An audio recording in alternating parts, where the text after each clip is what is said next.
Isu reshuffle kabinet kembali mencuat. Presiden Joko Widodo kembali mengirim sinyal reshuffle bisa dilakukan jika diperlukan. Saat menjawab pertanyaan wartawan usai meninjau training center PSSI di IKN Kalimantan Timur, Presiden Jokowi menyebut bisa saja ia merombak kabinet jika diperlukan. Jokowi tidak menjawab pasti kapan reshuffle dilakukan, namun menegaskan ia masih memiliki hak prerogatif melakukan reshuffle. Sinyal reshuffle kembali menguat saat masa pemerintahan Jokowi hanya tersisa 2 bulan lagi.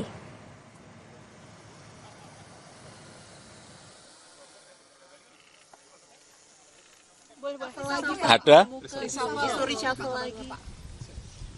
Ya kalau diperlukan. Jadi sudah ada keperluan. Kalau diperlukan. Saya kan udah ngomong dari dulu kalau diperlukan. Saya masih punya hak prerogatif itu. Saat ini diperlukan.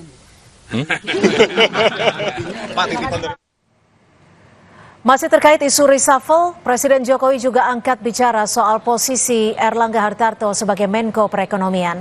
Kata Jokowi, meski sudah mundur dari Ketua Umum Partai Golkar, Erlangga tetap menjabat sebagai Menko Perekonomian di Kabinet Indonesia Maju.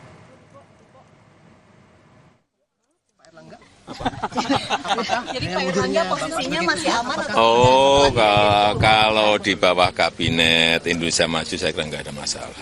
Terima kasih. Baik-baik kok, baik-baik. Tadi malam sama Pak Jokowi sangat akrab dan senyum terus. Jadi harmonis. Menteri Perdagangan yang juga Ketua Umum PAN Zulkifli Hasan angkat bicara soal kemungkinan Presiden Jokowi merombak kabinet. Senada dengan Jokowi, Zulhas bilang reshuffle adalah hak prerogatif Presiden dan terserah Presiden kapan akan merombak menteri-menterinya. Terima kasih atas kehadiran. Ya, reshuffle itu hak penuhnya Pak Presiden, kan beliau punya hak prerogatif. Terserah kepada Presiden mau reshuffle tanggal 19, tanggal 20, hak beliau. Ya, hak prerogatif Presiden.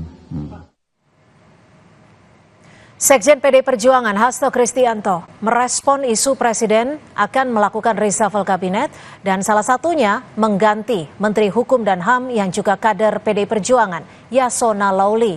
Kata Hasto, reshuffle kabinet hak prerogatif Presiden. Lebih lanjut, Hasto bilang waktu mengantar Jokowi jadi Presiden, partainya juga tidak meminta agar kabinet diisi seluruhnya dengan kader PDI Perjuangan. Ya, sejak dulu dalam konsep tata pemerintahan yang baik, Presiden punya hak prerogatif. Ya, kita menghormati hak prerogatif dari Presiden itu. Sejak awal kita kan nggak pernah neko-neko.